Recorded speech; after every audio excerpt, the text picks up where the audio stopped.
I am Sure Sports. You know me there, I'm coast to coast representing. I mean, I say this is righteous representing for Omar. You don't know, come get the sports over here from near and far. Boy.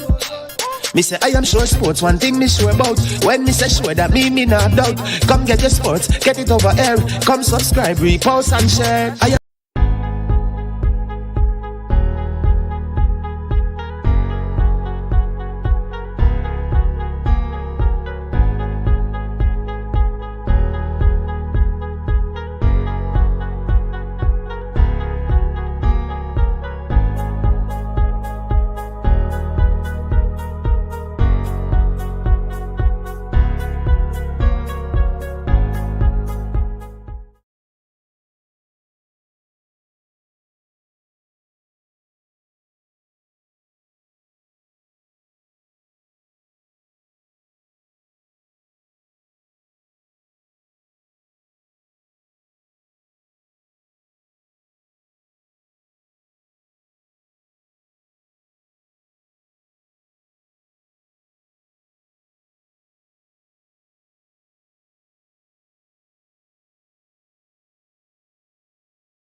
One, two. Are you hearing me out there, people? We're having some technical difficulties, so if you're on the stream, it would be nice to know if you are hearing me. I don't know what's going on with our audio, but let's see if we can get it sorted out. If you're hearing me, I am Sure Sports. You know me there, I'm coast to coast representing. I mean, I say this is righteous representing for Omar. You don't know, come get the sports over here from near and far. Boy. Me say I am Sure Sports, one thing me sure about. When me say sure, that me not doubt. Come get your sports, get it over here. Come subscribe, repost and share. I am Sure Sports, one thing me sure about. When me say sure, that me not doubt. Come get your sports, get it over here. Come subscribe, repost and share. If me not sure, that me not say it. Know who score, that me not say it. Never know the game play, that me not say it. If me never seen a game, me not know who play. For your sports news, better come over here, so. For your soccer news, then come over here, so. If you don't love sports, still come over here, so. For the day done, you are gonna love over here, so.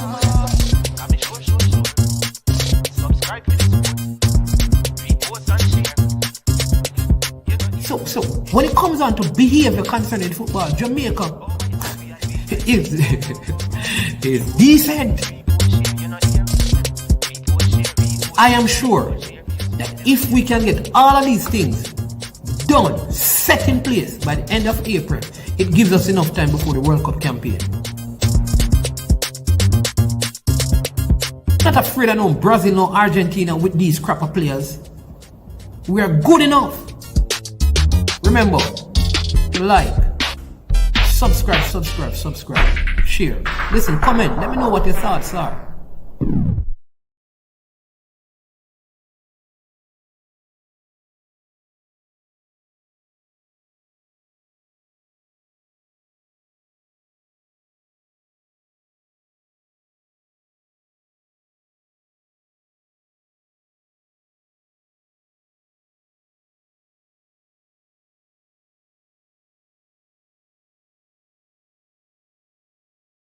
this, yes.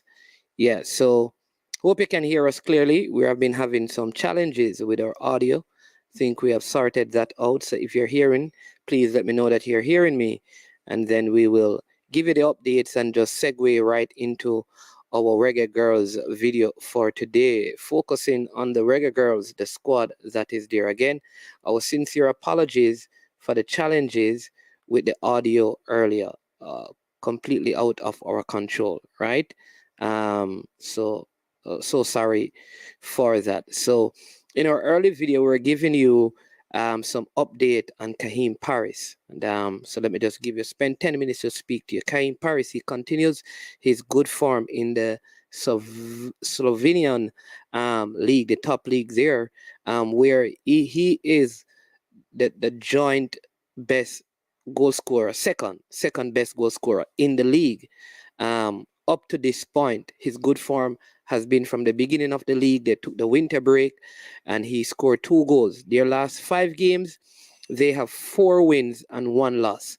And though they are leading by 2 points ahead of Maribor, who are the second place team, but Maribor has a game in hand. And so how things stands right now, he would be able to qualify for the qualification round of the Champions League if his team keeps their first place position, which is very, very possible. This further emphasizes that, there is an imminent move as his agent continues to work to get him into bigger clubs in Europe. Now, imagine if his team qualifies for the Champions League with him being the standout player and player of the season, how his value would just shut up significantly.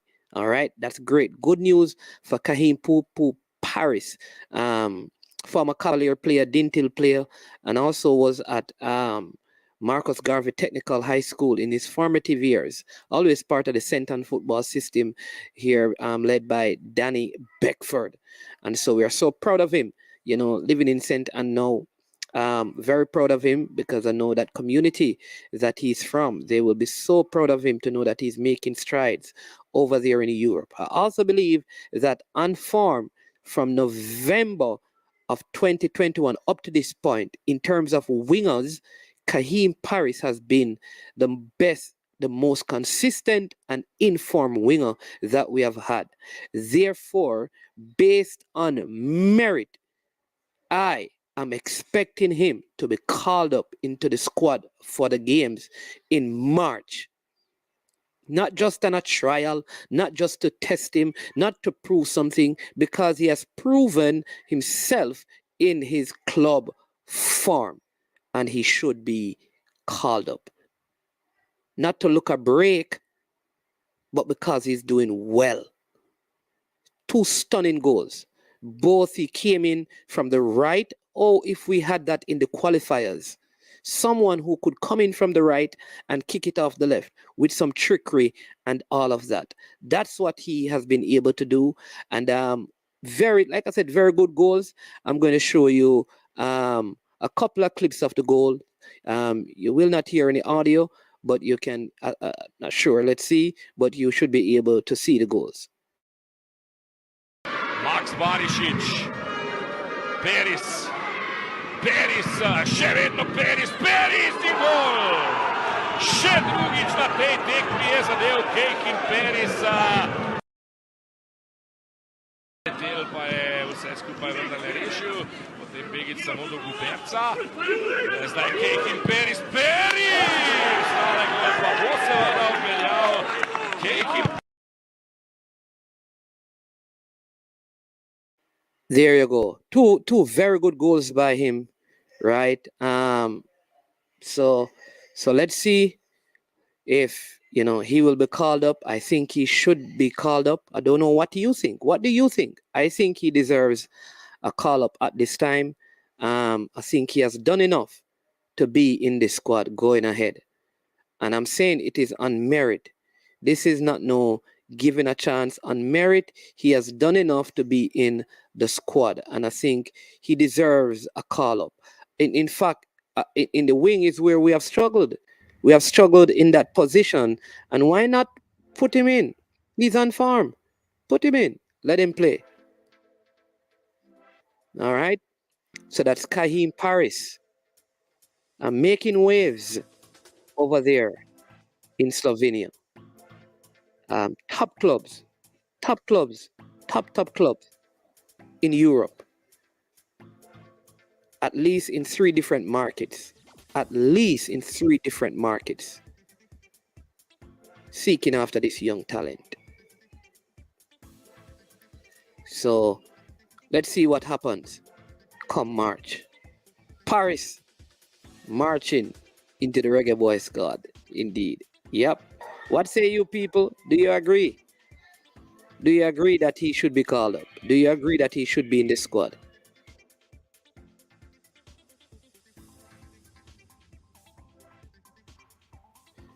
Yeah. Let me hear what you're saying, people.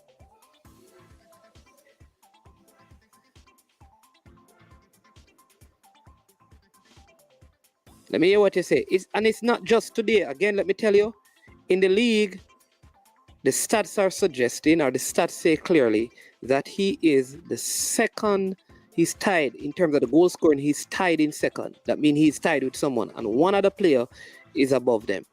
And I think if he continues this form, he's going to do well. The truth is though, South Croix, is that to be fair to Kaheem Paris, he has not the time that he has played for Jamaica, he played well. I think it was in the Saudi Arabia game. He played briefly. That's the last time. That's the last time. So I'm thinking, and at that time he was also doing well. So the truth is, he has not been called up a whole lot. That is just the truth. Now, what I would agree if someone said to me, listen, this player has been called up, he has been given the opportunity, and he has failed. I don't think this is the case with Kaheem Paris. Go and check the record, check the stats. He has not. He has not been. And so we are moving forward. And so let's see, this is one of the players. Yeah, man, big upload, music, entertainment. Always glad for the support. Unseen Sports TV, Fresh God. Yeah, man. Yeah, man. Unseen Sports, bless up. South Cry, bless up.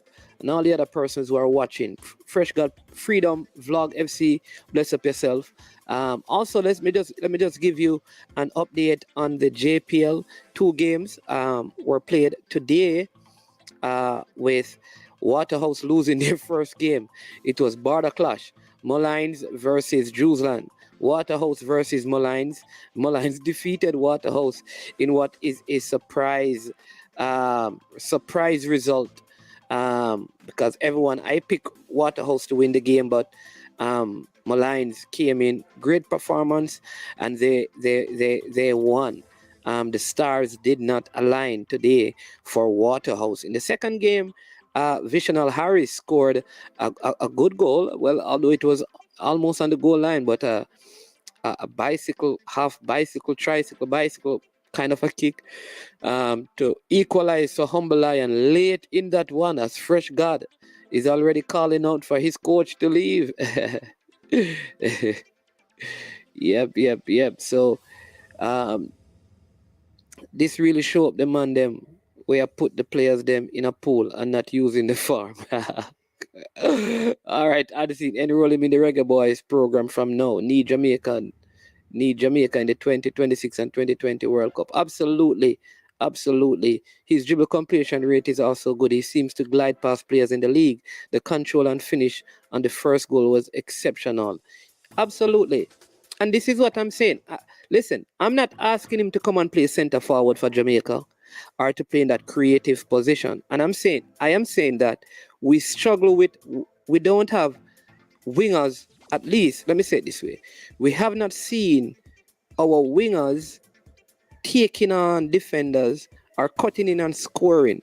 We haven't had that. I think from the wings, O'Neal Fisher, who is really a right back, scored. I mean, for us, Daniel Johnson scored centrally. Mikel Antonio is a central player. Shamar Nicholson is a central player. You look at the goals that we have scored in the World Cup qualifyings, our wingers, I mean, we haven't even scored a goal where a winger went down the flank, cut it back and thing. I think Leon Bailey had a corner that Shamar headed in, that Damian Lowe, headed in. But we don't even create a lot of chances from our wing play because we don't have players who have pace.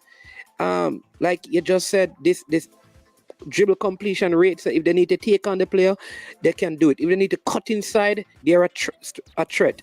If they go down the flank, they're a threat. And I'm saying that, I mean, water under the bridge, moving ahead. I think we need players based on how we want to play. Kaheem Paris fits the bill. Right? So we have our Leon Bailey, we have Demarai Gray, we have the Kaheem Paris. 3 good, players to work with. Young enough to build and work with going ahead. Good wingers. Good wingers. I think those 3 are the best 3 wingers we have right now that could play for Jamaica. Well, Demarai Gray may not be able to right now because of documentation, but Leon Bailey and Kaheem Paris are the 2 best wingers we have. And we have to play a system that we are able to deploy both of them. One on the left, one on the right. I long to see us, applying that kind of tactics in games. And let's see what Paul Hall will do with this team. What was 100% win record? Yes, broken by struggling Malines. Absolutely. Yeah, he's playing like Mahrez. Yeah, Mahrez does that as well. Plays on the right, cuts in and scores a lot of goals, especially in his early days at Man City and when he was at Leicester. His issue is when these guys are overseas, the team they play for are better organized, play a system in which players can get the best of themselves. You know that, you're right. But listen, given what I've seen of Paul Hall, I didn't like his substitution, but how the team played, I would say it appears, at least to me, that Paul Hall is willing to allow for creativity. It appears to me. So let's see what is going to happen. Let's see what is going to happen with this team. But he must find a way of deploying both of them, Leon Bailey and Kaheem Paris. Yeah. Yep. Yeah, man. There is no reason for him to not have been in the team. There has always been far more questionable inclusion to the team. Yeah. But lately, you're right. And I mean, listen, I don't want to go back and bash anybody. I'm going to say, listen, whatever was guiding their process, it never worked.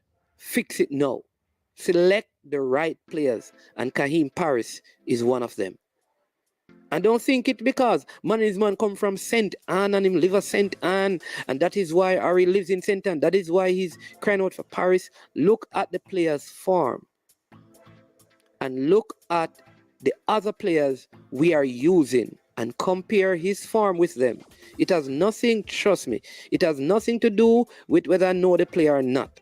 This is just my honest evaluation and estimation. I don't know if any of you think he's not, then let me know. Leverkusen be a good team for Kaheem Paris. Yeah, you know what? That's true.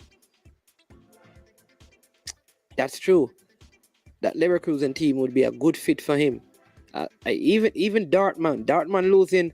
I know that Dortmund will be losing a few players in the summer, like Haaland and a couple others. So they may be looking at replacements as well. You understand me? You have like even a Celtic who's going to be in Champions League. They are restructuring their team as well. You have team like Lille who will be losing a few players, Jonathan David and stuff. So you have teams all across Europe, I mean in top positions, who are going to be losing players.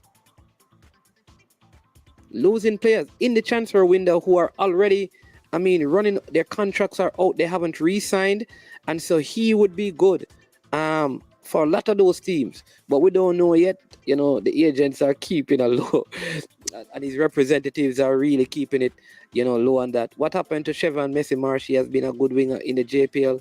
Is he underperforming overseas?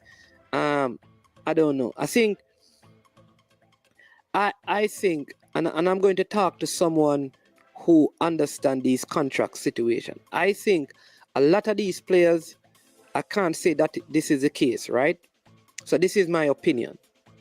This is not what is the case. My opinion is a lot of these players in the prime of their career, when they are exposed to the overseas markets, sometimes the conflict is the clubs locally want money.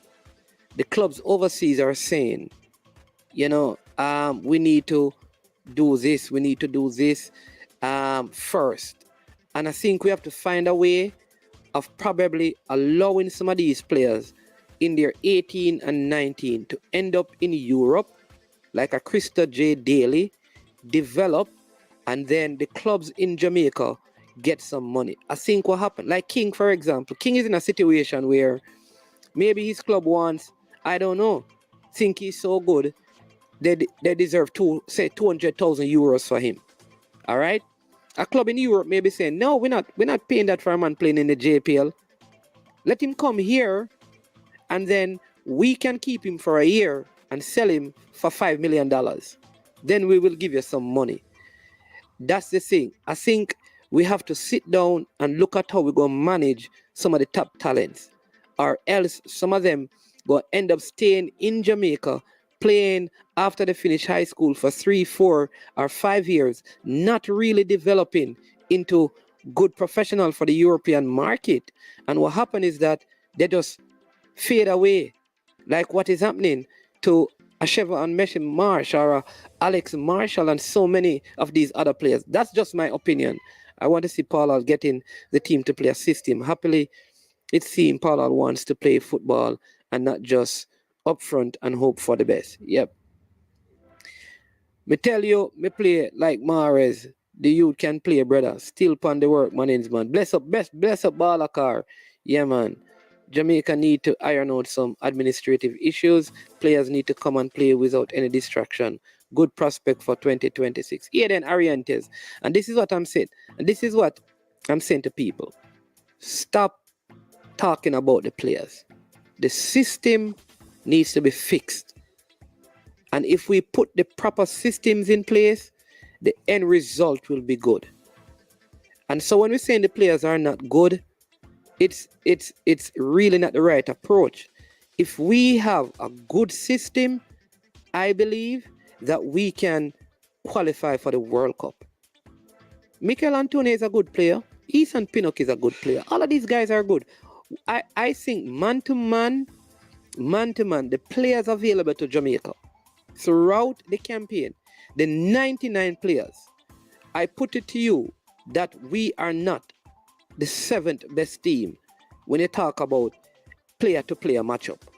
Of the 99 players that we have used, are they above 90? I don't want to say 99 because the number made up, but over 90 players that we have used in rotation all the way up to this campaign.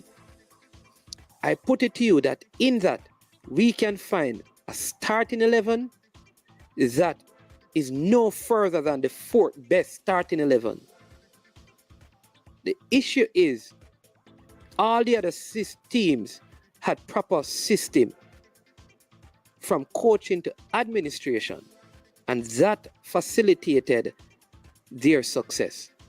I think it is not the players we need to fix first. It is the system. Because if you put good players in a broken system, you're going to get broken players at the end. That is the point I've been making, you know. You know, Leighton Steele, I can't say I know any team that is, I can't say that I know of any team that is interested in Bobby Reid. Look like he's going back to the Premiership, sitting comfortably in first spot with Fulham in the Championship. Yeah, good for him. Listen, I told people, I think Bobby Reid is a good player, though he missed the goal and he gave up one. Listen, Bobby Reid scored a very good goal in the Gold Cup. He got the COVID. So he's a good player. I think, again, the system that we have does not allow, like, Bobby Reid to give up his best. That's me. Do you realize that Bobby Reid played left back?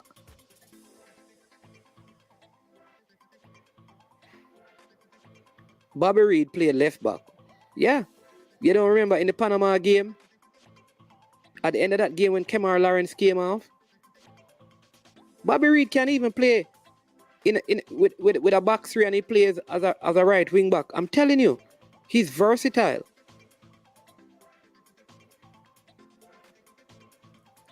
Definitely. Come on, people. Listen, I keep saying I don't like this. Listen, let's hit the like button. I don't like to come on the thing and begging people to hit the like button.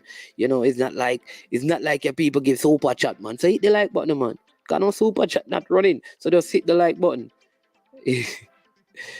Yeah. I think it will be hard at 27 for Messi Marsh to be included if he wasn't already in the team. I think they're either going to look for younger players and stuff like that. That again is my opinion, and it has nothing to do with the quality of the player. Yeah. I'm going to do some research on him and find out.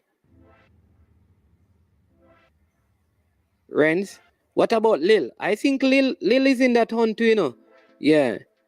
Yeah, man. I think he's in El Salvador or Costa Rica. One of those. I think it's El Salvador.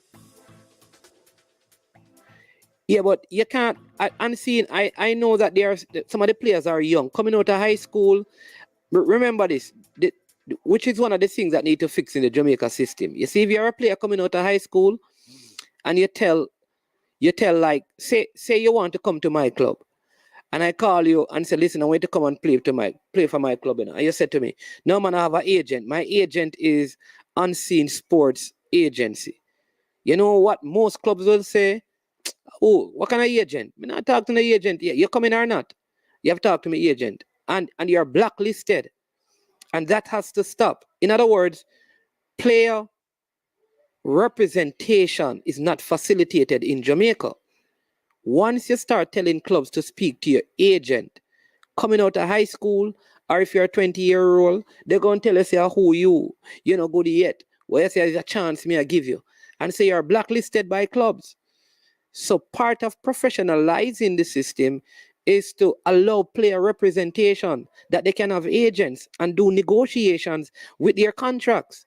Because a lot of these players just go to the club, and the owner of the club say, listen, all right, we're going to give you 30,000 a month. All right, and accommodation and thing, and if you score some goal, the player just sign the contract. A lot of them don't even tell the parents what is in the contract. They don't read through it. And trust me, it's not that they have like 10 CXC subjects and CSEC subjects and 4 CAPE and they do well on SAT. No. A lot of them, they can read and write and they are bright, but a lot of them don't have the knowledge of systems to read through some of these contracts and see that it could be tying them down for 3 or 4 years. That's again, these are just my observation from how I see the system work.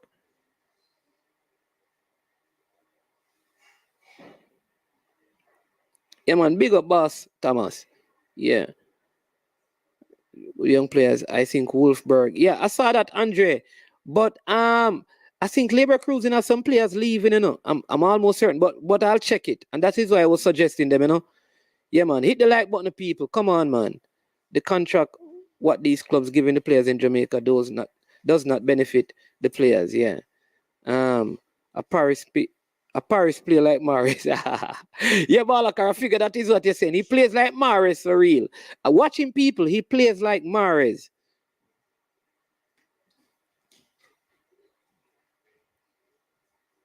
Yeah. Yep. Yeah, Arch and DJ with a Bob Marley today. We are one love, one heart. Yeah, man.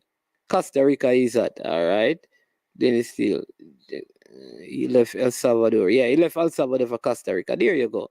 You're right, man is man. Jamaica can easily put 11 Raheem Sterlings on the field with our talent, but it's just that our system is flawed. And listen, people, let me say this to you. Bonnie Shaw didn't left Jamaica at 12, Bonnie Shaw came through Jamaica system. Jody Brown came too. Look at the female team. Trudy Carter. Watch this, people.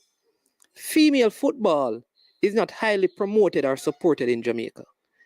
And these young ladies, one play at AS Roma, big leagues, Bonnie Shaw, Manchester City. We have girls who come through Kanye Plummer. These girls came through the system because the pool of female footballers is so small. They are able to have a better system. It's a system, because the players are good.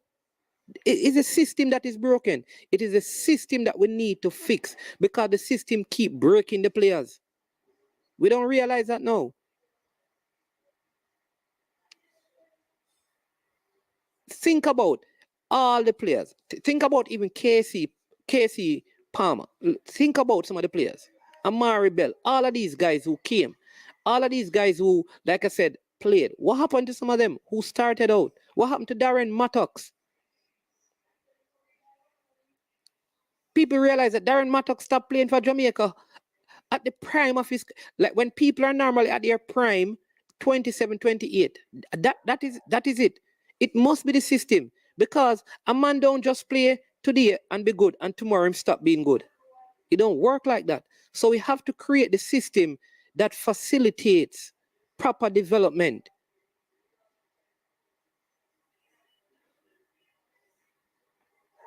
Yeah.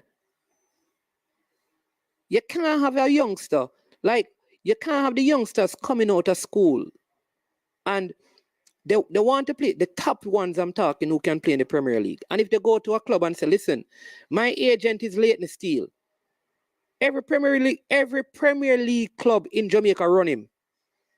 Because here's what the Premier League club thinks. We don't need you, you need us. But it's not true. Because they will sign that player for a little bit of nothing and play the player. So you see why? All right. You remember the other day I talked to you about the KC Mackison, I think his name was.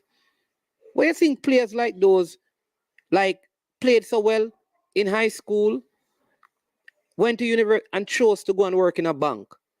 You think it's because he can't play football at the Premiership level in Jamaica? Simple. It was not going to give him the kind of money.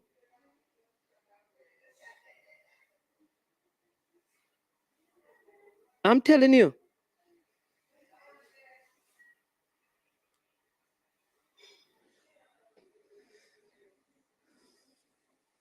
I'm telling you.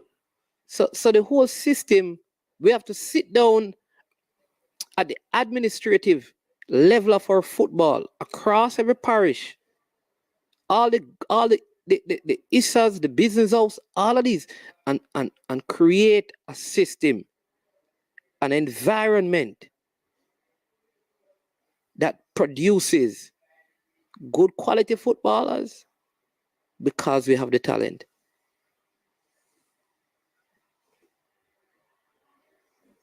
No, they will talk to you, unseen, but they will talk to you to pay a transfer fee.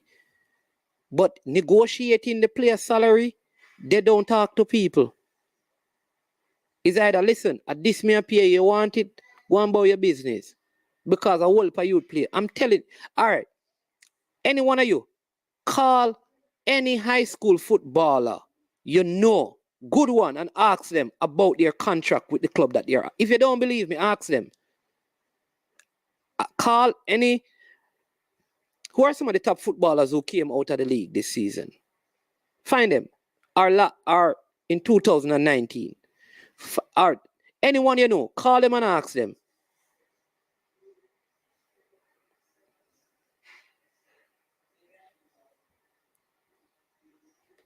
Yeah. Man are saying that the clubs are just as bad old boys who run schoolboy football all for themselves and not for the players. But check it out. Check it out, Boss Thomas.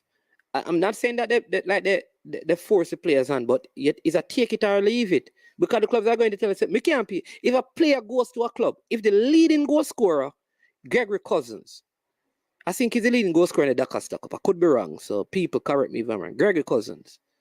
If Gregory Cousins goes to any one of these clubs and say, listen, I want to sign for you.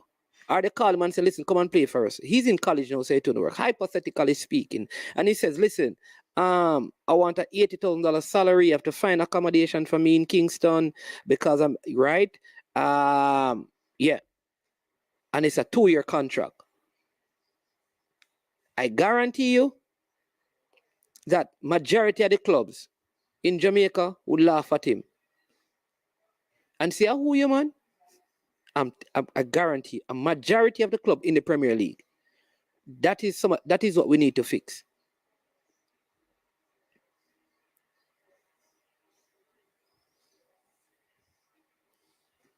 Yeah. Yep. Yeah. Need to see it as a business. You understand me? You ever hear? Call any. Listen, I challenge you now, all of you in the chat. Call any player you know and ask them about their contract negotiation in terms of salary. If they were able to tell the club anything. Or what is the compensation for them? How much salary they are supposed to get in injury? Just check out those things. You say fresh God. If you tell them 80,000, say boy, you're mad. And 80, listen, 80,000 is a little bit of money, you know.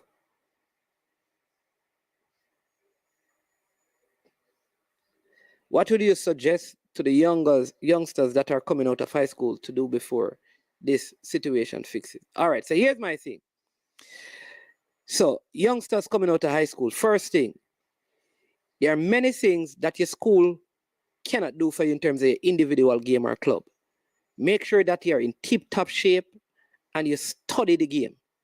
You already have the technical skills. Study the game. Get yourself an agent who can talk to people overseas, anywhere overseas. That means when you go to a club in Jamaica and they tell you that you have an option of going to El Salvador, so create clips of those things of yourself, your time playing, your development. Create them clips. You can go to El Salvador, Costa Rica, to Guadeloupe, all of these places. USL Championship, somewhere else in Europe. Start doing those things. Start marketing yourself. You have to do that. So because the clubs know, and if I were the clubs, I'd do the same thing. The clubs know that you don't have no option. Either you go play for them or you go play some Super League or Major League. Or you're going to go to college. So they know you don't have a lot of options. So you create your options. Because if you believe you're a top talent, remember now, you know, a man want worth, you know. A man want value for money, you know. So you have to make sure that you are value for money. So you see when your school team stop training, for you may only play, you have 2 months of training. Right? August and July. You have, right? That's how Dakar Stack Up or Manning Cup go. August and July. You play in September and possibly to the middle of November. If you win, you probably go beginning of November or middle of November if you win everything. Or end of November if you win all competitions. So that means you need to do a lot of work on yourself. A lot of work. Build your thighs and your calves. Stay physically fit because that you can work on. If you want to go to Europe, look what the players in your position in Europe doing. Whatever league you want to play. If you want to go into the French league, Ligue 1, then you look at those videos and look and begin to practice some of those things. Those things you can do on your own. If you want to go to MLS, you look at that. If you want to go to Bunda, you look at how they play and you begin to fashion your game outside of that. You act professional, right? When you're doing your videos, you sit down professionally, well attired, well groomed, and you begin to speak properly. I am so and so, and today I want to do a video to show you. I mean, this is how they play in Liga, and on the right side, I you demonstrate and you do your videos. It's gonna cost you, but you have to invest in yourself. You and your agent have to sit down and work this thing together.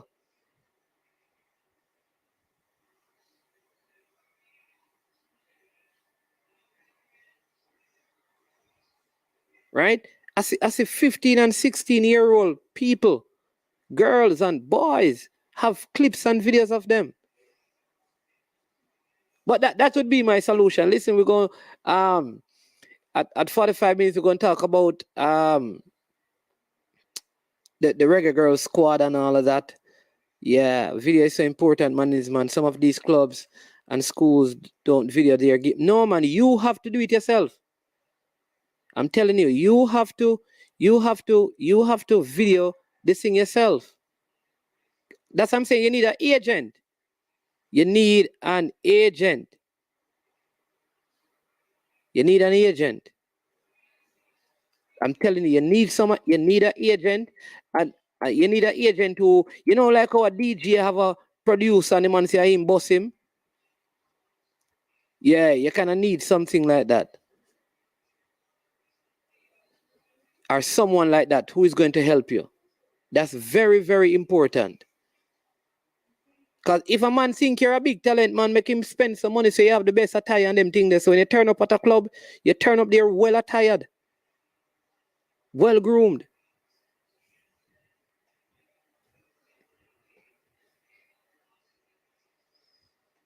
All right, so let me read some of these comments and then we're going to talk about Reggae Girlz. We have super individual talent in football, but not team chemistry because of the lack of proper system. That's why we can't dominate in world track and field, which is primarily an individual sport. Good point, good point, good point.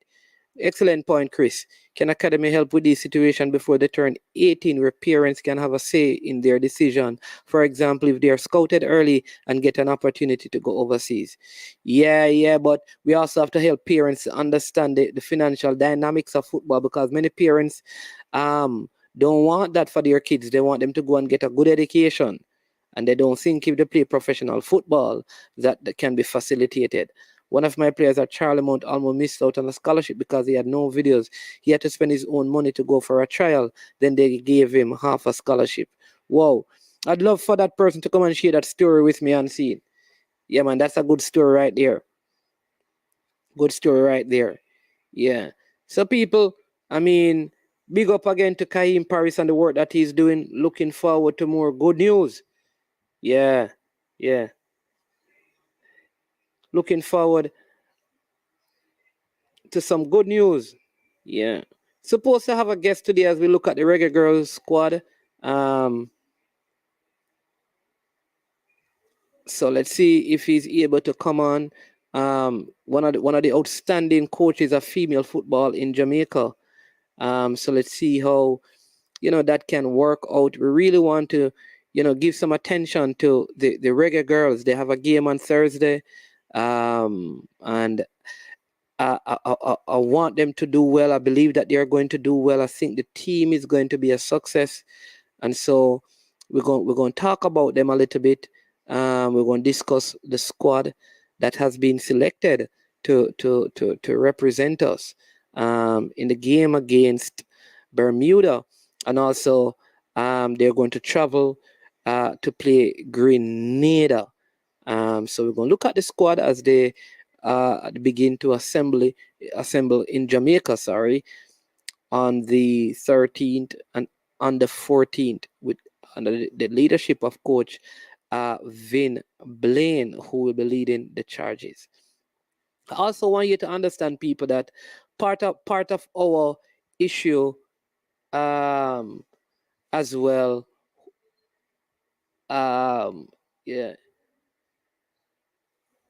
part of our issue as well, right, is we are so good in so many different things that we are not excellent in any one thing. I want you to follow me. We are so good in so many individual things as a nation. We are not so excellent in many different things. We have our special guest today. His name is, I don't know if you know him, his name is Mr. Charles Edwards. I know him. He doesn't remember me, but there was a time when he was coaching at Constant Spring. And I was up there at that time, but he doesn't remember me. But even when Denden Hutchinson was coaching at Barbican, I had gone up there at one time to try out, but couldn't bother with the football anymore because of school. But Mr. Edwards, so good to have you, sir. Welcome to I Am Sure Sports. Omar, thanks for having me, and good evening to all the listeners. Wonderful. How are you? Yeah, I'm doing well. I know you are probably a little tired because you had a long day, so I won't keep you long. That's But I'll okay. keep you as long as you can stay. No problem. I'm good to go. I like what is written that letter on your hat, right? Because we're going to talk about women football, and you have a W. You have a W on it. I Right. don't know if it is, incidental or coincidental. So Coincidental. It's actually Wingate University in North Carolina. oh, Yeah. so you went to university down in the south. No, I actually go there from time to time and do someone do a little work. But that's Awesome, about it. Yeah. awesome. All right, we are about to embark on a journey that's supposed to take us down into New Zealand and Australia. Yes. Yes, and so our first game in all of this is on Thursday. The squad has been assembled, a new coach, a new coaching staff. Really, when you look at the last time we qualified, it's an entirely new coaching staff. And a lot of the players are going to be back at the campaign. But what are your thoughts? Do you think, as a nation, we have done enough to do it again? I think we haven't done a lot, but I think the squad is pretty strong, and they should be able to get through the first round. And like Mr. Blaine had said, he has enough firepower to get through the first round. And I think from here onwards, then you'll see him starting to put the squad together, mold them together, and get that chemistry, to go. But it's a pretty good squad, so I'm actually very confident that they have the ability to go all the way. Let's hope that they won't have any hiccups along the pathway. Okay, but when I hear hiccup, I was just talking to the people about systems, that sometimes it is not that we have bad players, it's just that we don't have the proper system. So, like I said, let's see if we can, have smooth That sailing. statement is so correct. That statement is so correct. Yeah, but you have coach. I Sometimes we mean, have good players, but the system is poor. yeah. If you have a bad system, you're gonna break good players. That's just how it is. You have to have good system. Exactly. Yeah, yeah. But I mean, are you familiar with the players in the squad? Are you know the players? Because I have the squad list. Don't know if you know. Or you have worked with I don't any of know a these lot players? of Because I them. know you. No, Oh, no. I've never worked with them because the squad is an overseas based squad. In terms of even the local bred players went off to university and they were there for a long time. I mean, I know Kelisha Shaw, I know Plummer, I know who Jody is and all of that. But most of the other players are overseas selected players. I think we may have a couple new players. I'm not sure where they're from, but a couple may be out okay. of the UK, I think, or something like that. So I'm not sure. Yeah, yeah. All right. So they have Rebecca Spencer keeps in the Premier League. She's one of the goalkeepers. Precisely. Yeah. So I mean, Kanya Plummer is not in this side though. I think for personal reasons, Plummer is not she in the side? I think no, so, yes. she's out for personal reasons. So they are losing. They have lost a couple of players, I think, who would normally be in the team at this time. So, but I don't know if it has been. But in terms of But so you isn't have. Plummer part of the overall squad? This is what I'm not sure, because I did an interview with Coach Vin Blaine, and based on what he said, it appears like she will be out for a good while. Ooh. Yeah, but You they see, have the problem and is, so Omar, is that the squad has not been together. Nobody knows what's going on. And we're all at sea trying to figure out this female squad now as to who will be in, who will be out, what's going on behind the scenes, the injuries, and all of these things. So nobody knows anything. So, like you, we're all waiting to see what happens down the road, in terms of the first game, and then we see where the coach takes it from there. But I have a lot of confidence in Vinblaine, and I think he's the right person who should be there. So we all have to just throw our support behind him, trust that he's going to do a good job, and then wait to see what happens. yeah. So they have Rebecca Sydney Snyder as one of the goalkeepers. She's a goalkeeper who was at the last World Cup. Young goalkeeper. She was Exactly. She was the number one. Rebecca Spencer keeps for Tottenham Hotspurs in the Premier League, and Yasmin Jameson is the next goalkeeper. So those are the three goalkeepers that they have called into the team. But you say you don't know much about those players. No, I don't know the squad really, apart from the few local based players. And, well, I know some of them from the last World Cup by name and how they play, but in terms of being interacting with them, coaching them, and stuff like that, no. Yeah. I've had teams playing against Bonishaw and Plummer, and that's about it. Okay, because they have like Chantel Swaby and Alison Swaby, because he said the two Swaby sisters is probably who you'll have to use at centre back because of the absence of Konya Plummer Gabriel Gale, Malika Day, Alika Keane, Shinailu Asha, Sashana Campbell, Trudy Carter is in the team. Tiffany Cameron, Right. you know her, you probably know her. Dominique Bonflosser, Kayla McCoy, Right. Tierney Wilshire, Olio Lufu, Adamoluku Kun, Jody Brown, Michaela Days, Mara Gray, Khadija Shaw, and Kalisa Van Zanten.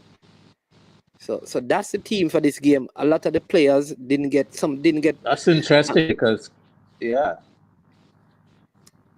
Yeah, so like a very straight squad. Like it's first you hear some of these names. So it's interesting to see. They A have been lot of around. those names are very strange to me. It's new. Yes. Yeah, so let's see. And they, you know that, so they So it's going to be actually interesting meet. to see the starting 11 for the first game. Yeah, and then they're going to be in camp. They all come together on the 14th. So training will be on the 15th and on the 16th. They play on the 17th, travel on the 18th, and play on the 20th.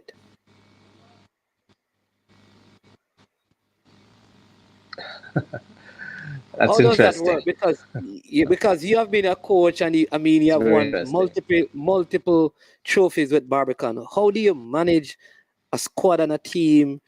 Or like I said, is this easy enough for them to get through and fix it for the next set of games? I'm hoping so. That was the thought, but with a lot of names missing, like you're saying right now, it changes the equation. So for me now is I would be fuming actually as a coach because if you're going to be stepping in new, you want to know your players. You want to know how you can rotate your players. You want to know the positions you're going to start them in, and the sort of players that you can call on the field with the players and the sort of formation. So it's going to be interesting to see how Vin navigates through this one. I wouldn't be happy, but I guess if you had to do it, then it's what you call a hitting the ground running fast track system where first day you start to feel out the players in terms of positions, and immediately by the end of the first session you should have a system in play that you're going to be using, and then the next day you'll be trying to smoothen out the system that you're going to use so that it flows in the game, and hopefully there will be no hiccup. Hopefully the oppositions will be weak enough for you not to have much of a hiccup, and you will use that game as a stepping stone towards the next games. So it's a cross the finger and hope for open situation. Yeah. What do you say? I mean, have you ever been in a situation like this, and you take that first game as a practice game because you assume that you should be better than the team?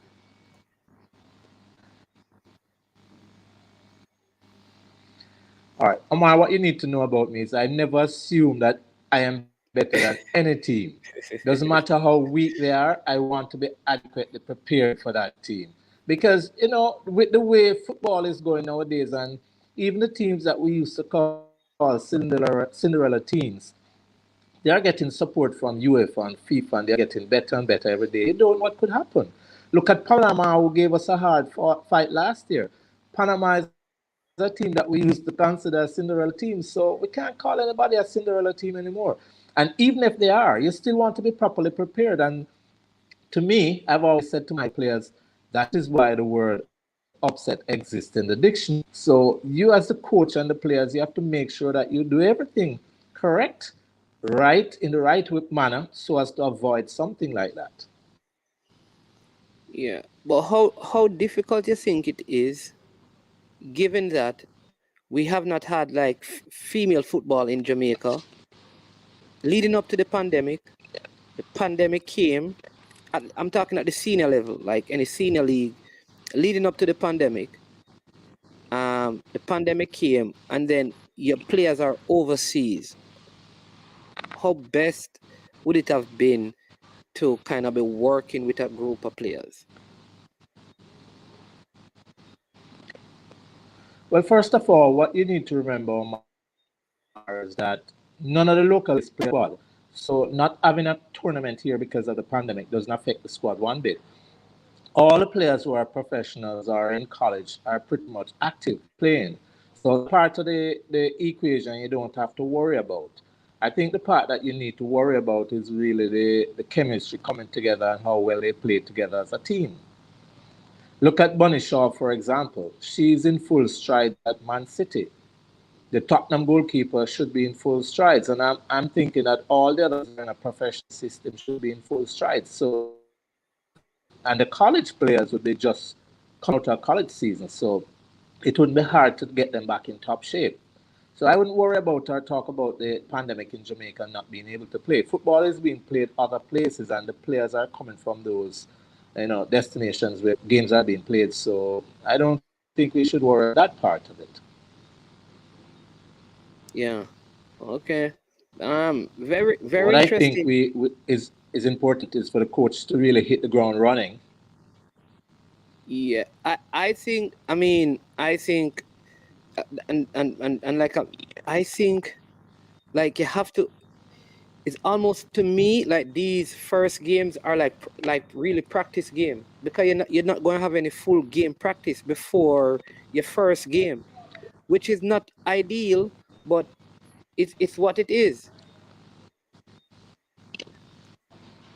It's not ideal, but it is what it is because when you think It's about, not ideal, and like I yeah, no, Omar, go there's a ahead, go delay ahead. in our system, so a lot No of man, go. times it seems as if I'm interrupting you when I'm No not man, no man, actually. fine man. Yeah, Go but ahead, what I man. was saying is that it's not an ideal situation. It's not an ideal situation, but it is what the situation is right now. And I don't think the coach has a choice right now but to get going and start working. I can sit here and say I will be fuming, but for me, can't be fuming right now. What Vin Blaine has to be doing right now is looking up players, looking at, and I'm pretty sure he knows a bit of the players. So it's a matter of using the games as a practice game to me as to get the players in top shape. So the thing that we have to hope for is that the oppositions are not overly strong in this round to create any problems for him. And then this now would serve as the preparation going into the next round. And I think I've heard talk that the numbers have increased for the qualifications to go through to the World Cup from this air zone. So it should be a little bit easier also. So let's see what happens. Okay. I have a couple of comments here. Carl Blake says this team I selected is strong, but I don't think it is capable of getting us into, I think, New Zealand and Australia. I give Blaine my full support. However, I have questions about 2 to 4 of his selection. Then he continues and he says, I am concerned that Mr. Blaine has not included Havana, Marlowe, Marley Frey, and or Harriet, yet a player without club is included. I think Havana is the young lady who scored the goal in the last World Cup. Well,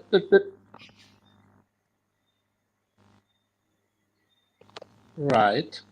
But are they available? That's one of the things we can sit here and criticize and wonder, say whatever we want to do. And I'm not knocking down the comment. But the truth of the matter is we're not sure if the players are unavailable. So if Vin Blaine can't get them, then he has to work with what is available to him. Can you remember Vin Blaine inherited a squad that was already there by and we don't know what's happening behind the scenes. We don't know if some of these players, after the pay issue with the JFF, has decided to step away from it. We don't know what's going on. So I think in the first round, we will get a clear understanding of what's really going on with the squad because then from interviews and talks from shows and stuff like that, then we start to get what's going on. Right now, we are like a blind going into a game, not knowing what to expect. We can't see our way through as yet, so we're waiting for the pathway to define itself, and then we will understand. Yeah. He did explain that several players that he wanted, I think close to 11 players, Because they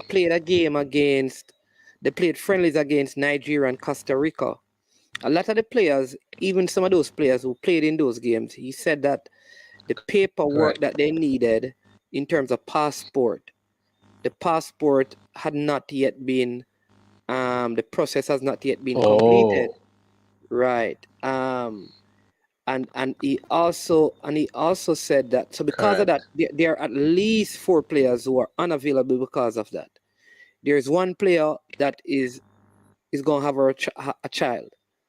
A couple of players for personal reason, and just he didn't want to get into it, but you just assume that it had to do with having kids, like, right? Because he was saying that they're going to be out like somewhere between 8 to 9 months. And you think about the duration of a pregnancy, you probably think you can probably, insinuate, or you can extrapolate from that could be it. And so I am thinking, because he did say, listen, we just need to get over these 4 games where one team qualified from here, and once we get to the next round, you will see. He did suggest that. He said, once we get to the next round, you will see a lot of the players. So he suggested that a lot of the players were unavailable for varying reasons. So you're absolutely right.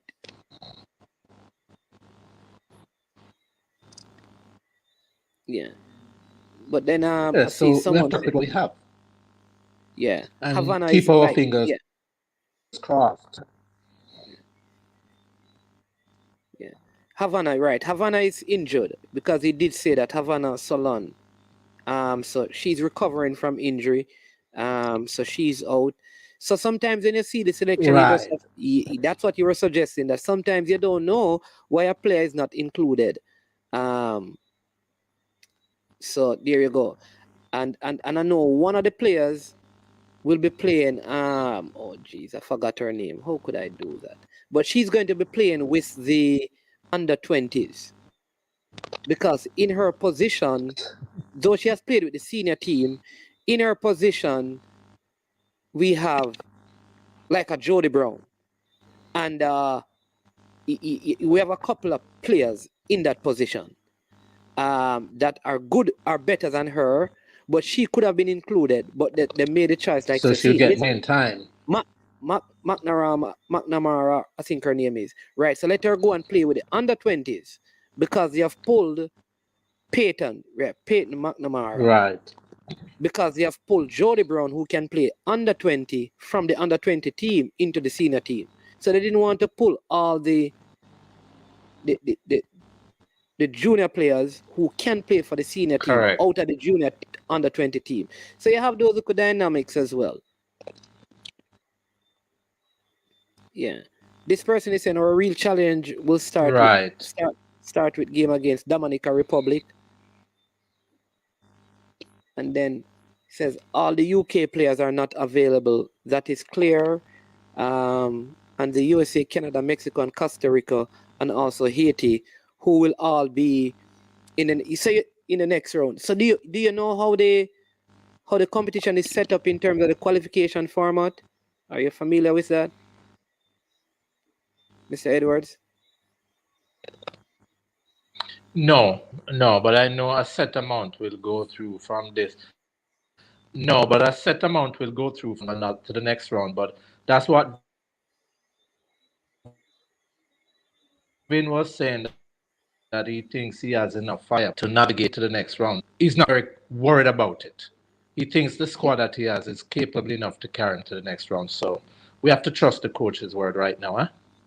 Yeah, that's what he said. So what happened is that in this round, one group winner goes through. And when the group winner goes through, they join USA and Canada, who are already through. All right. And then there will be, I think, 2 groups of 4. Right. One that is where we'll have our challenge now. Right. So one will be led by USA, one will be led by Canada.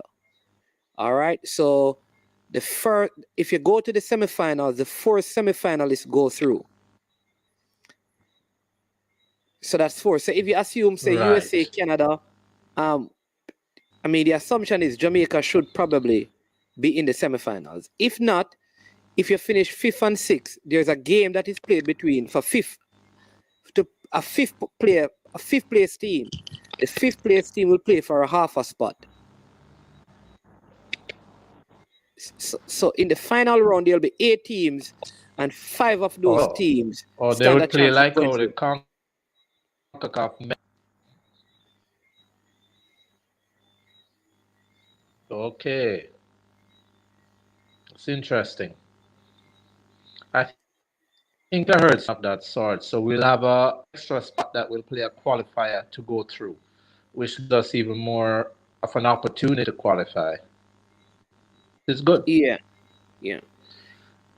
Well, let me I ask, think it's a golden opportunity to qualify this team for a World Cup. So let's hope we can utilize it properly.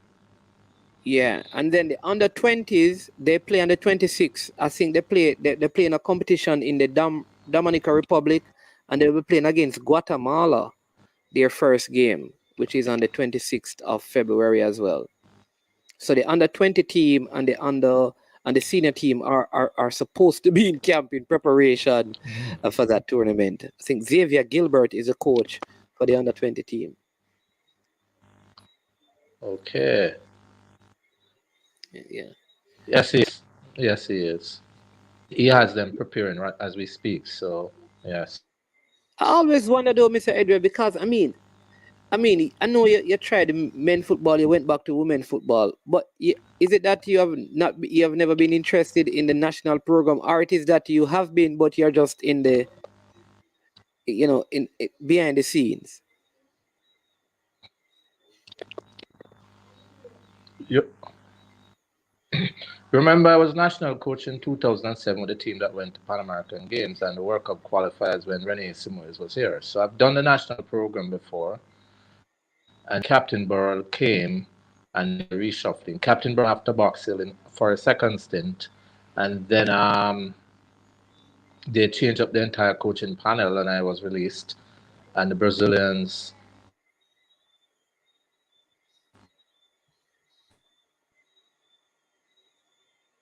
Vin Blaine to the program as a technical director. Been a child for about 5 years. It's when Captain appointed Cedella Marley as the ambassador for women's football that the senior program was revived. And that is when a new coach took over, and that was Hugh Menzie, who carried the team to the World Cup.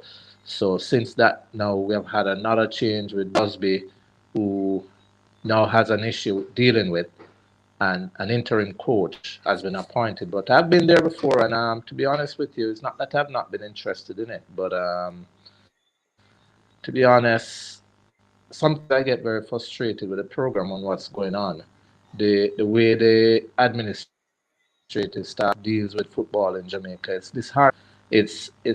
I don't think they give a true support to the programs. They talk a lot that they're supporting the program, but behind the scenes, you know that they're not. So it's more talk than action.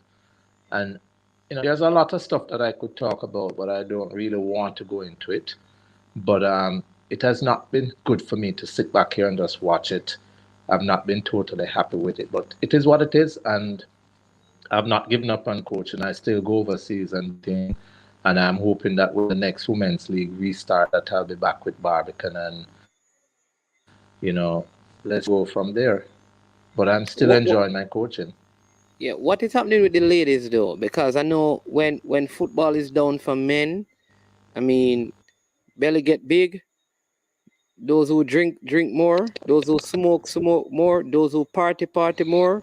Those who get kids get more. What happened to ladies who play football?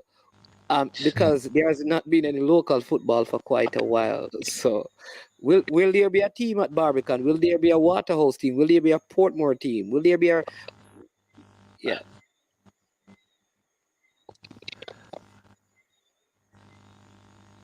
I think you'll have teams coming out, but what you're going to see is teams made up of completely different set of players. You may have a few core players in the system, but you're going to see a lot of younger players coming into the system because, like a lot of the players with the break, they have maybe gone off doing their own thing. Some of them may be having babies, whatever it is. I don't know. Some may have migrated. Some may have now reshaped their life, work and stuff like that. And women's football doesn't pay. So if you're in a good lucrative job right now, earning some money, putting food on your table, are you going to want to leave that to come back and dedicate yourself to football? So there's a lot of questions for the players also. But I do know that the Women's League will be back. The JFF has already reached out to us. They have, told us that they wanted to start it back in January, but for some reason haven't. And I never thought it would have been, especially with the rise in numbers and Omicron that is running out of control. And you can see where they're also having problems with the men's Premier League, and they just finally got in, and the women's league is nowhere category of the men's league. So it's going to take them a little time to get it on track, but it is going to come back on track. There's no way the women's program won't come back. But like I said, point is that a lot of new faces will be in the club and a lot of younger players. That is my personal opinion or view that may happen. It may not, but I think it will. And hopefully, you'll see a Barbican team back in it. Coming back, we'll be looking to do a transition with young coaches like Alicia James or Tashana Vincent to hand over the mantle to them within a 2-year period so that they can pick it up and run with it. Yeah, Tashana Vincent just completed her coaching, one of the coaching certification that the GFF doing. I think is a level C she did. And I think she's working with one of the programs, either the under 17. Who? Tashana Vincent, I think she just completed one of the coaching coaches. I think both of them are working with one of the younger programs. Okay. What is the average salary? I think she just completed the CONCACAF C license. Okay. And I think I don't know what the salary is right now. I'm not sure what the salary is for the female players, but that was one of the main issues that I had with the JFF, because for 4 years was 3 years with Captain Bird and 1 with Mr. Ricketts when he just came into office. Offered to come back in the national program was for a ridiculous amount of money. Whereas, I've spent over 35 years in football, and I've lost more gain from it. Financially, you have had to be supplementing, you have had to be looking after needs, you have had to be patching up here, patching up there, and even around the national program, sometimes this is what you have to be doing. So when they make you an offer for something like 30,000 Jamaican a month, it is ridiculous. It's like an insult. So I've had to turn them 4 occasions, and I can't work for that. They will tell you that it's not a full-time job, but the truth of the matter is that they want you in office from morning sometimes, and you have to be inside doing stuff, and your personal life gets suffocated. So how does one live off 30,000 Jamaican a month? But I think since they have increased it significantly, but as to when, I'm not sure. So I would have to ask one of the coaches in the program now. Yeah, what about the league format? Like a young lady playing for Barbican, what is the average salary? I mean, like in the league, in the top tier female league in Jamaica, when it was at probably its prime, what is the average salary like? Or was there even salary? First of all, women's football don't pay. Oh. Women's football don't pay in Jamaica. There's no salary in it. And that is one of the main problems. So you remember now it's a total amateur competition. No salary, no stipend, no nothing. Women's football is a very catch up and go system. And what we used to do at Barbican when the girls won the competition, and this was one of the motivating factors, that the entire prize money went to the team, every dollar. And that still isn't anywhere in comparison to a minimum wage, but still at least they had something playing for. But I'm praying and hoping that somewhere down the road we'll see football reach a point where a salary is being paid. Whoa. I didn't know that because I know there was a point when I think it was Sherwin Williams that was sponsoring. They were the major sponsors, and you just Yeah. assume that, you know, maybe it because the league looked very good at that time. I mean, I know Barbican probably is the winningest team Yeah. in it, but you just assume that if ladies are playing it, they must be getting paid. Luckily.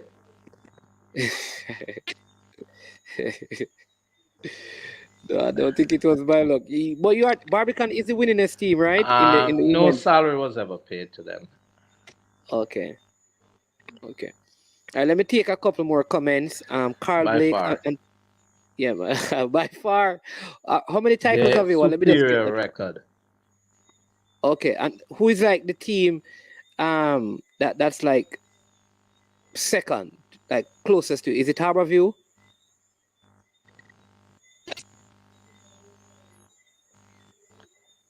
Or Waterhouse? Well, I would say it runs between Portmore, Harborview, and Waterhouse. And Okay. in the latter years, running in the top was Los Perfectos. But what happened is that there are quite a few players who might left from the Kingston. They went into the Los Perfectos. You know, it was a well organized team, and they have made a couple of finals. They were in the latter years one of the teams that was always in the finals playing against. That's Tony Portmore James. died out Tony after a James, Las while, and Perfectos. Harborview also died out after a while. So it Yeah. became, his son was the coach, Dwayne James, who did a good job. But and the two latter teams that competed well against us was Waterhouse and Los Perfectos. I think Santos came in, they gave a little run. Hart gave a bit of a run also at one point and was doing well. And outside of that, I don't think there were much, top teams challenging. So, Okay. All right. I'm going to take if I a leave couple the more. team, forgive me. My I'm going. apologies. Yeah, man. Let me take a couple of comments. Carl Blake says all 4 semifinalists qualify for the World Cup. The third place team from each other. The winner will play an Oceania team. All right. So the third place team from in the zones would play each other, and the winner will play an Oceania team to qualify. So it's actually 4.5 spots that are there. So this, oh yeah, we know that already. So the game, people, is Thursday evening, It's good. 7 p.m. That's 7 very p.m. good. What? Yeah. Go ahead, coach.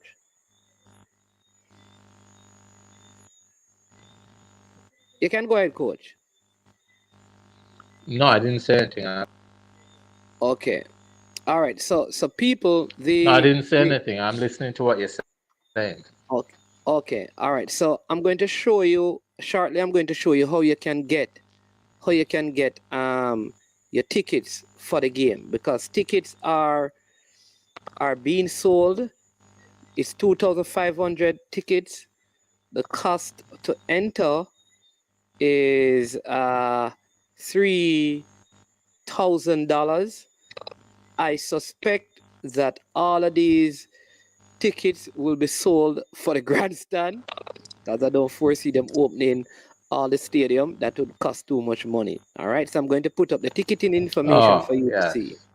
Yeah. Warren Webster says Panama, Costa Rica, Mexico, Jamaica will be fighting for these spots. I believe management and guests. Good to see some traction being given to the girls, which is true. I think for too long, I think our girls team at this time, in terms of what they can accomplish, they could qualify for 2 World Cups in a row at the senior level.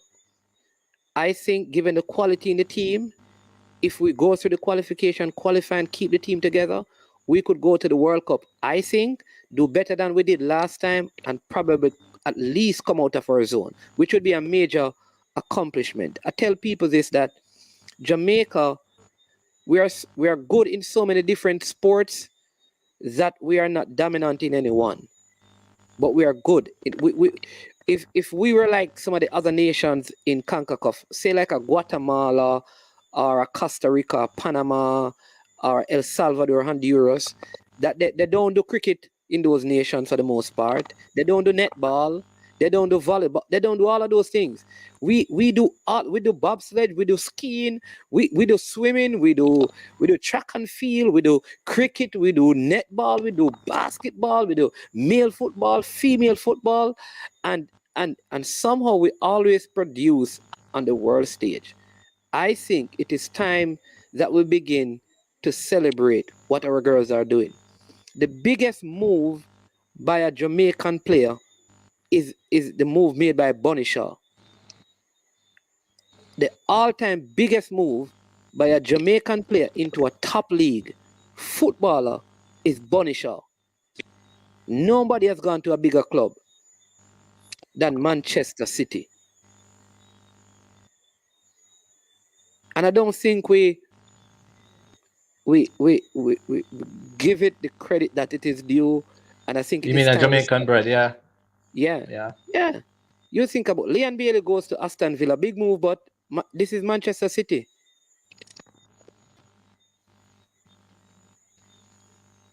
So it's time that we start shedding light on the female football. Then remember that John Barnes went to Liverpool, you know. Oh well, I can tell you're a Liverpool man. You know? Are you telling me that Man City is a bigger team than Liverpool? All right. You know what? I'm going to give you that. All right, John Barnes. We're about to start fight right now. You know what? We're not going to talk about any Liverpool, right? Well, let's see. You know, we're not going to talk, man. You know, Liverpool was my first team, you know. But I don't know. But somehow, in the 90s, in the late 90s, I became an Arsenal fan because of the brand of football. And Liverpool wasn't doing so well.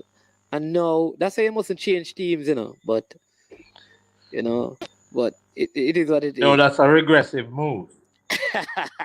that's a regression, eh?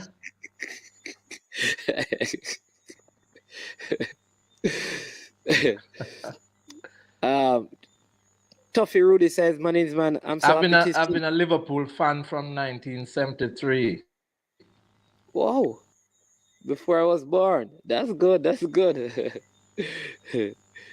Yeah. But my man, I'm so happy to see you and all your YouTubers giving some attention to the girls. I can tell you a lot. Well, you know what? I'm going to have you on not to talk any girls football, but just to talk football in general. In the Legends Corner one of these days to get your story about you coming up through football. Because we have a thing called Legends Corner and Coaches Corner that are going to talk to you. But want to honor the girls. This comment says, I am so happy to see all the YouTubers giving some attention to the girls. Please continue and hope to see some of you guys greeting them at the airport like we did for the boys. This one says, in the US, minimum salary is roughly about 23K, 52K. Allowances, houses, allowance, transportation, example. Is that 23 to 56K for footballers or just minimum salary in general? Yeah, man. Thank you again, Carl Blake. So, I think it's for the footballers. I think that sounds like the footballers. Is there? Could you? I don't know if this is in place. Maybe it is. Is there a way that a person like you, over 30 odd years in the football, the Vin Blaine, who has been a name in the football for so long, and many others, is there a way that you could probably come together and form a committee that is designed to restructure the football, get sponsorship because it's a solution, to see if we could structure it in such a way where there's a minimum salary and all of those things for players, so we can move it from amateur and make it professional. Is there anything like that you could be a part of? Or, and I'm saying you because I mean, every time I hear football, women football, I hear you and Vin Blaine as Jamaican coaches. You both of you are probably, I don't know, maybe you could tell me which other coach outside of you, you have been in it consistently. You are the two who I know who are known as women coaches.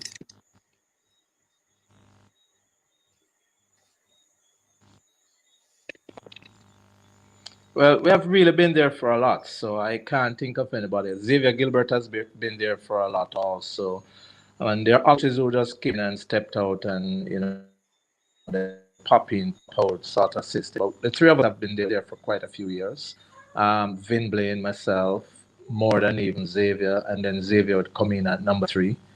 But back to your original point or question that you were throwing out about what could we come together and organize in terms of structure in the women's football, in terms of stuff like that. But you have to remember that the football is a JFF run football, and we can't independently just step up and decide that this is how we're going to do it. This has to be a generated thing from or through the JFF. Now, if the JFF appears, I'm pretty sure none of us would say no, but the JFF has a technical committee there whose responsibility it is to sort these issues out. So you say technical staff and say, listen, these are the issues that I'm listening to outside from Amar, and I think you guys need to start looking at this and see how best we can implement a system into the football so as to, generate some form of income for the players. It's kind of hard on these players to be out there playing like that without a salary. It's difficult. Caller, caller, good afternoon. Welcome to I Am Sure Sports.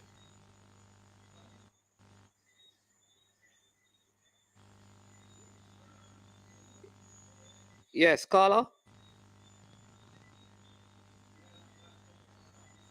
Caller sound like a Arsenal fan who's running. No, no, no. You know what? This is not good enough. No, man. Oh, let me see if I can get him back on. Just dial back his number. Yes. Yes, caller, you're live. Welcome to Iron Shore Sports. What's your name and where you calling from? Yeah, man. Peter from Georgia, man. Hi, Peter. What question do you have for Mr. Edwards? You know, I never, Mr. Edwards is local, right? Because I just joined your program. He's local. No, he's international, but he lives in Jamaica. All right. So yeah, man. So here's my question to both of you. Who Mr. are Desmond local? McKenzie of the local. Say that again. Are you asking if Or I'm local. local Yeah. or local? Yeah, he's asking if you're Local, not local. Yeah, but all right, go ahead. You're asking about Mr. Desmond McKenzie. Go ahead, caller. Mr. Desmond McKenzie said in his statement that I read in the Gleaner that he's not trying to undermine football. And he said that it was malicious and reprehensible and whatever adjective he used for us football fans to think that way. He never gave an example or an explanation for why we weren't allowed fans for the Reggae Boys. So now the girls are playing next week. Gibson Relay is the following week, correct? Yes. 1 week after. Yes. Gibson Relay is an all-day event, correct? Yes. You have 10,000 fans approved for Gibson Relay, right? Why only 2,500 for the girls? How is he going to say he's not undermining one sport or favoring one sport for the other? But yet still you have a huge disparity with the amount of fans allowed. And the Gibson Relay is an all-day event. And I'm not against Gibson Relay. I'm a KC man. But, brethren, you can't tell us that and do this because it's almost like you're insulting our intelligence. What is the reason? That don't make no sense to me. 2,500 is nothing in the national stadium. To me, that's undermining the Reggae Girl, just like he did the Reggae Boys. And I can hang up and you guys can respond. You can okay. You can stay on. Listen, here's my position. You're very good Mm, question, right? If I could get into the mind of the minister, I would be able to tell you, but I don't know. But I completely agree with you. Um, I sometimes when you don't have the details, you don't know. I would love, and this is why I think as a nation, one of the things we have to do better, Carla, is we have to communicate information better. Don't just say 2,000 fans. Come and give the factors that led to such a decision, right? To right. say that the JFF requested this amount, or given these circumstances, we only allowed this. Don't just rebut the fans with their complaint about not allowing fans of the Reggae Boys game. Give 2,000 for the girls, 10,000 for Gibson Relay, and offer no explanation. I think Exactly. all I want is the a reason behind the decision, because that's a form of accountability. When you don't Right. say anything, you leave people to form their own opinion that most times will go against you. So explain. There may be a very valid reason why you gave 110 and one 2,500, but at least come forward and say that. That is the issue I have with these decisions. That we don't think we owe it to our people to explain them. And regardless of what you think about people, I think we're understanding enough that if the reasons behind it are reasonable, we will say, okay, it makes sense. Yeah. Anything you want You to know, add, Mr. I Hold on, call. Let's see if Mr. Edwards want to add anything, and yeah. then I think it's a very valid question, very, very valid question, but wrong panel. And like you said, an explanation should be given, but we can't give it. We don't understand ourselves. We're in your position also. Yeah, it's very disingenuous of them to even tell us that we should not even form an opinion on it. And like you said, management still didn't give an explanation. So obviously, we have to form our own opinion. And he's trying to say we are malicious and whatever. I don't remember some of the adjectives he used, you know, but it is really baffling to me, to say the least. I'm a diehard Reggae Boys fan. I'm one of them guys who don't have any other team. I only watch the girls. I only watch girls football when the Reggae Girls play. So I'm a Reggae Girls fan. I don't have any other team, and I have been waiting 24 years to go back to Really? a World Cup. okay. Yeah, Good. I don't, Good I to don't, I know. don't support no Good. other team, Bridget. Yeah, It's one other team I support, and it's KC. Thank God for KC, God, and give us something to cheer about. Which what is World Casey? Cup did you go? What is Casey? Which World Kingston Cup did you? Colt? What is Casey? Kingston Colt? Or what? Kingston Colt? What is? Yeah, man. Yeah, yeah. Oh, So Coach to me, Coach the Edwards. Hold government. on. Coach Edwards is asking you which World Cup did you go? No, no, no. I said I was there, meaning I was, because I'm not a youngster. You know, Okay, I okay, was I was in my 20s when Jamaica qualified okay. for '98 World Cup, and so I've been waiting all this time So you're for another France? one. You understand?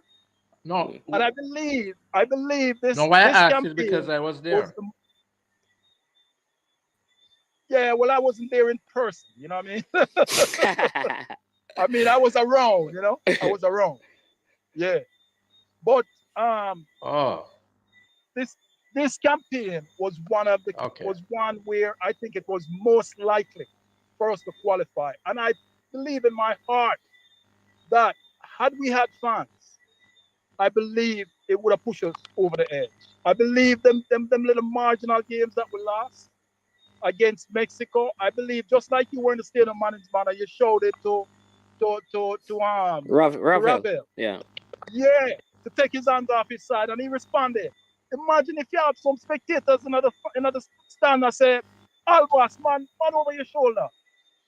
He might respond now. He not have any other choice but to respond if 500 man are shouting.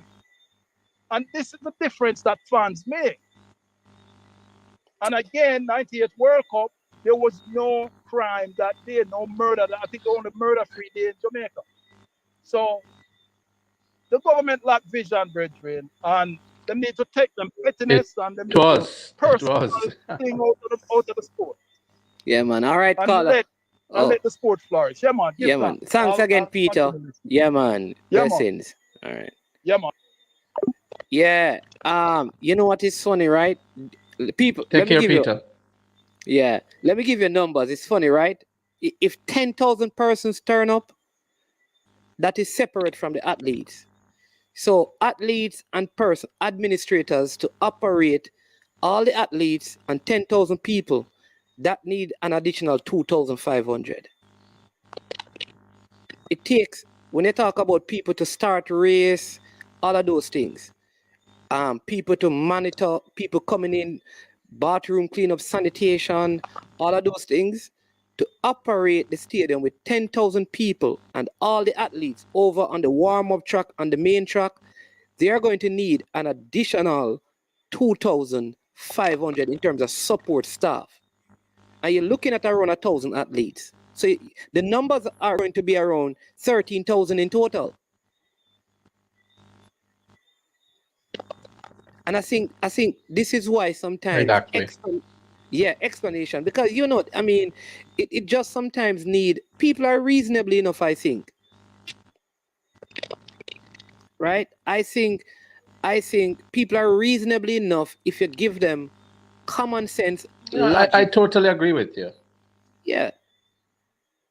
If you say, listen, I mean, we have some, we're not sure about this, maybe it's a nighttime, people would understand. We owe it to adult, well-thinking Jamaican to explain some of our decisions to them.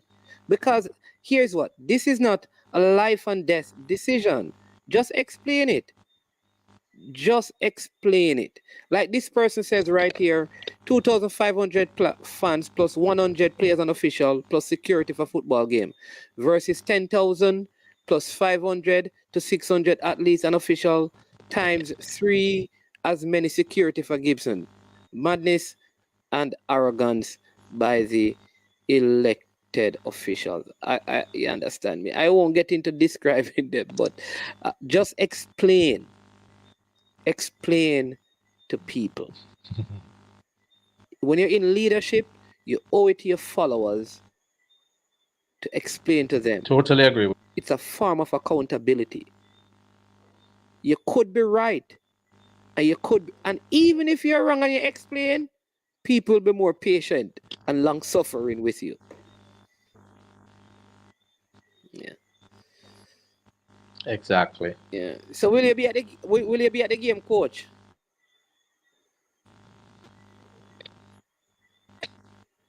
I'm not even sure. With all the uncertainty, I'm going to be honest with you. I want to support them, but I'm not feeling that vibes right now. Okay. And one of the things, when I go to the stadium in a situation like this, the amount of people going to confront me to ask me questions as to why this and why that, sometimes I stay away from it.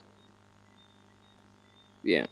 All right. So let me show them. I'm going to show for the persons who are interested, I'm going to put up the information, read the ticketing so you can all see it. Let me see if I can do it from here. I think I should be able to.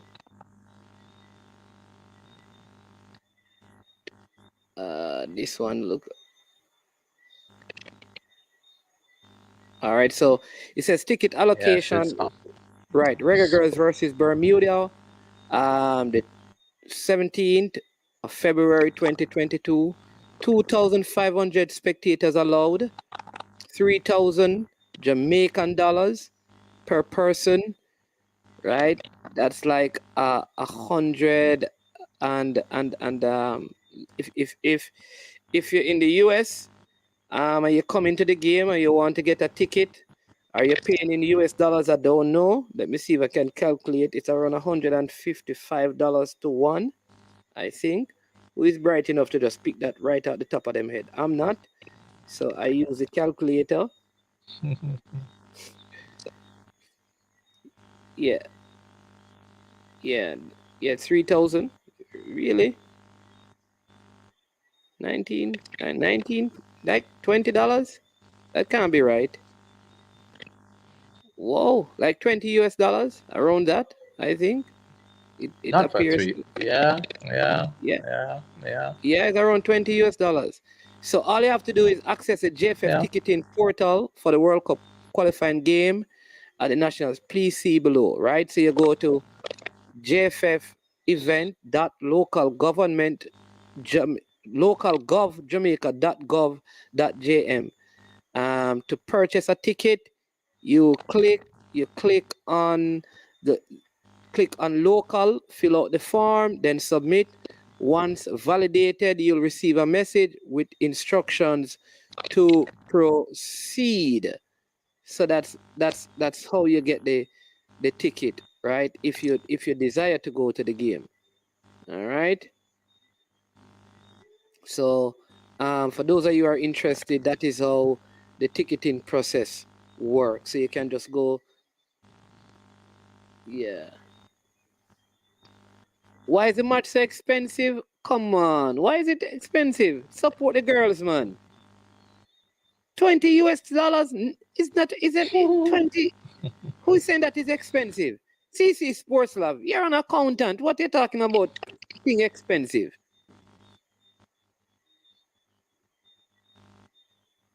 $2,000 Jamaican dollars, 3,000 Jamaican dollars is 20 US. That's not expensive. Don't. Yeah, it's not expensive. So support the girls. You understand me? Maybe you can purchase a ticket for someone. You know what is funny? Let me say this, right?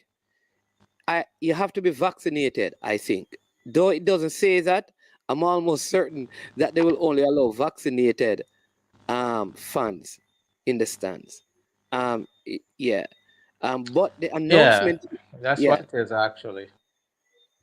yeah, vaccinated. Yeah. So, yeah, we're gonna have some more persons coming on as well. We have, don't know if you know this former player, they call her Dread, Wilson. She's a coach at I think Novara College. She'll be coming on to speak to us about Alicia Alicia Wilson. Alicia Wilson, right? She'll be on next week Tuesday at 1:30 to tell us, her thoughts on the Reggae Girlz game. We have Elaine Walker Brown as well. She's the head of St. Catherine, but she's part of the JFF. She's going to talk about the game as well. And we have Crystal Davis from Talawa TV coming to join us in next week as well to talk about the game. So we want to just get people excited about this game this week. So Coach Edwards, I want to thank you for coming on. I know you're tired. Don't want to keep you long because you have been on for a while, but so good to have you. I think we're going to stay in touch because I want you to come on one day when we just talk about you and your whole journey in football in Jamaica. 35 years. There's some of your coaching exploit and all of that. So looking forward to having you back on. I hope I didn't ask you any tough questions.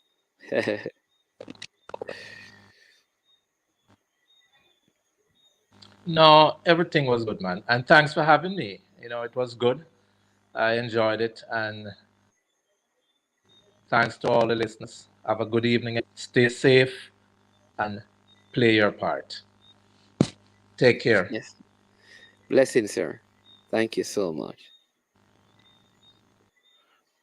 All right, there you go, people. Want to thank every single one of you in the comment section for joining, for being a part of this. We have a national pledge. You said, before God and all mankind, I pledge the love and loyalty of my heart, the wisdom and courage of my mind, the strength and vigor of my body, in service of my fellow citizens.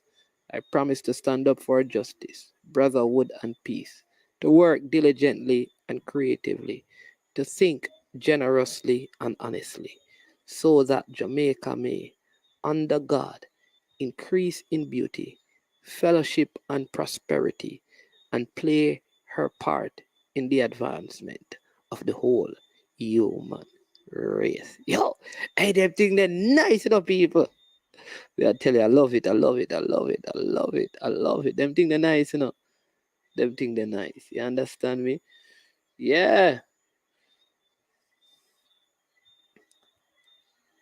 Dre anyway that said that he was late because he was celebrating another trophy in his cabinet. Oh, you're talking the World Cup that gonna play some team we don't even know them name. The only name we know is Palmeiras and Chelsea. Come on, Dre, any weather. Behave yourself, my brother. That's not like a real competition. Yeah, man. Bless up Carl Blake. Carl Blake, listen, you're very versed on the female football thing. You need to come and share some of your thoughts with me at some point. Because you seem to be in tune with what is happening on the female game. People are gonna get some clips when the girls start training. We're gonna be there and be around, and as much as possible. We're gonna have a lot of female fans and persons coming on from now until the day of the game to kind of preview what the ladies are doing. Again, I want to apologize for the Kahim Paris video. I heard that some of the audio wasn't good, right? So we did it back in this video, all right, at the beginning of this video.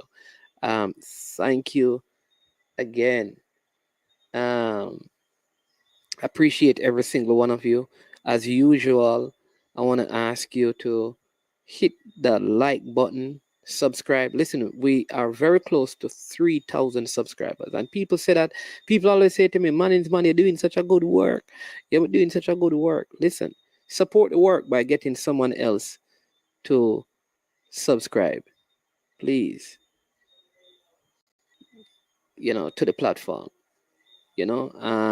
We have super chats and things. You can even punch in a super chat. But if you don't want to do that, that's fine. Hit the like button. That's easy. Very easy. It takes less than 2 seconds to do it. You also subscribe. You also share.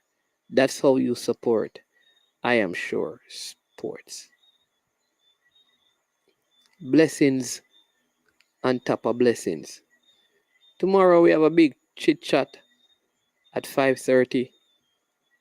We have a special guest who will be coming in to speak with us.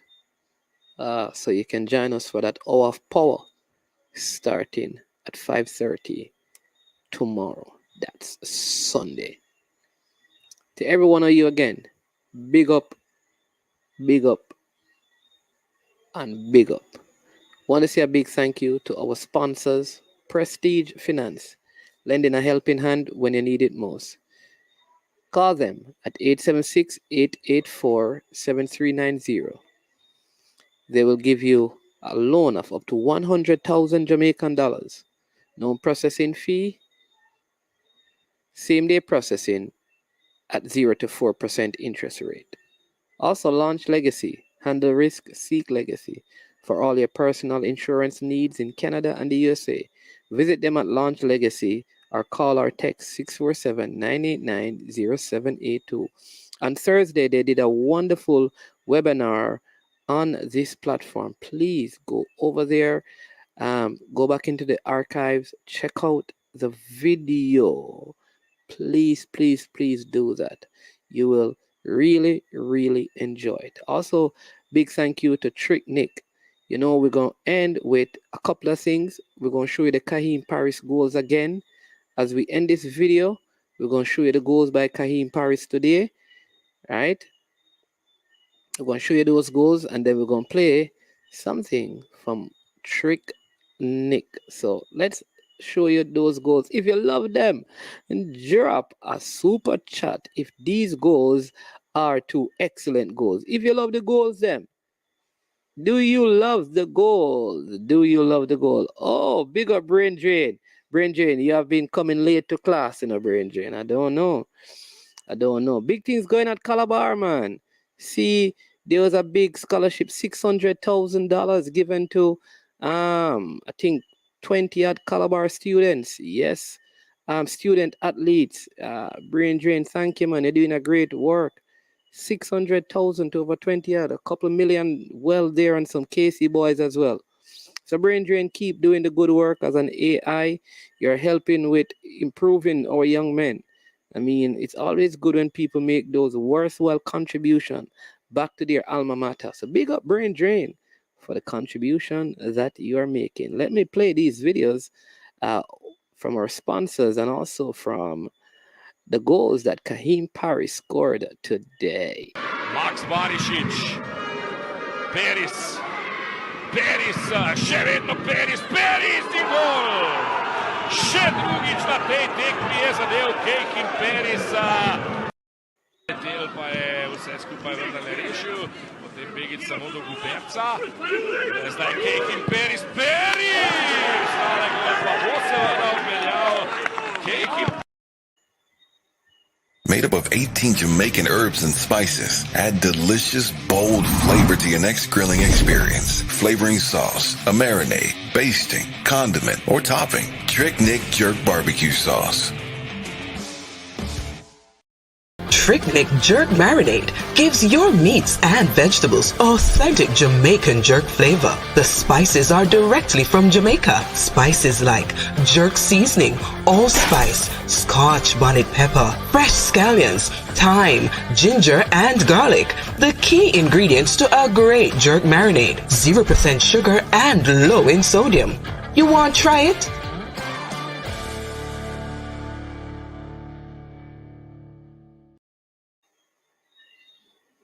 All right. Have a good day. Paris, and he comes inside and gets it into the back of the net. Goal!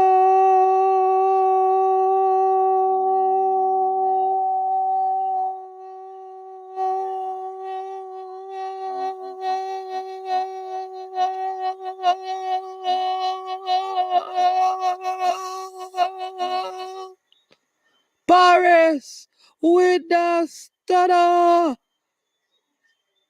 2 goals. Scopa takes the victory. Kahim Paris.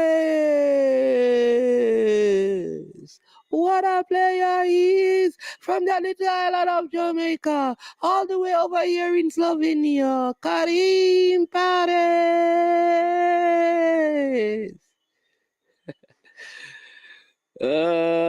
What you what you want me to play again, Nicolas Silvestre? You want me to play the goal again? All right, what you want me to play again? The goal? You want me to play the goal again? All right, he wants me to play the goals again. So let me play the goals again and then we'll play. Max Barisic. Pérez, Šeredno Pérez de gol! Še drugič na tej tekmi je zadev Kejkin Pérez. Letel pa je vse skupaj vendarle rešil, potem begit samo do Guberca. Zdaj Kejkin Pérez, stale gol pa bo seveda odpeljal. Kejkin. All right, there you go. Have a wonderful evening and be safe until we meet again.